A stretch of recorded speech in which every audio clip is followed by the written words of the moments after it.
start out with your well-intentioned, warm and fuzzy time with Jesus in the morning, and by the evening you can be in a moral cesspit in your mind.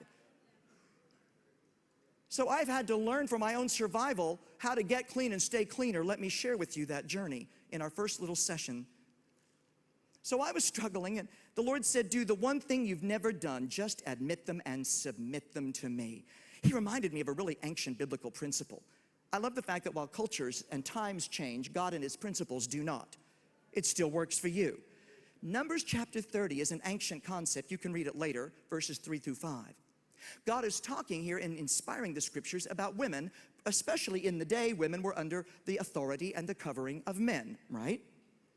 And so it says that if the wife or the daughter makes a vow or a pledge, she's bound by it and cannot escape its consequence. Even if later she realizes she's made a mistake and she'd like to get out of it, she can't. But she can admit what she's done and submit it to her higher covering, husband or father, and he has the power to break the vow that's trapped her. I began to put that to work as I would run to God and admit what I've done, submit what I did, bring to God the memory, the fantasy, the history. Instead of bowing down to it, I would take it and make it bow down to God. And as I would admit it to my higher covering, he had the power to cancel what I had allowed to become master in my life once upon a time. What could be better than running to God rather than from him? Only the devil wants you to think that you are bad and God is mad that you run from him, not to him. So I began to practice this, running to God, admitting and submitting, running to God. And I have to admit too, sometimes running to God means running to God with skin on. Trusted friend, a counselor, someone who can help me bring the secret with Satan into the light.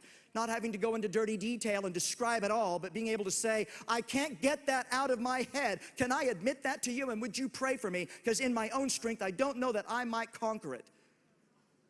And as I began to deal, finally weeks passed, maybe even a few months passed, and one day I realized, it's been like 4 or 5 days and I haven't even had a dirty thought. So I promptly went to the filing cabinet of my memory to see if dirty thoughts were there. And I don't advocate that approach because yes, indeed, memory was still intact.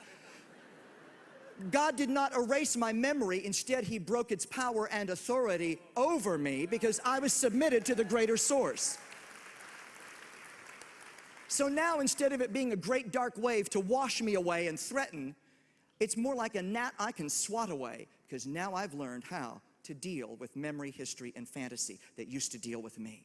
How like God to trump the trump card.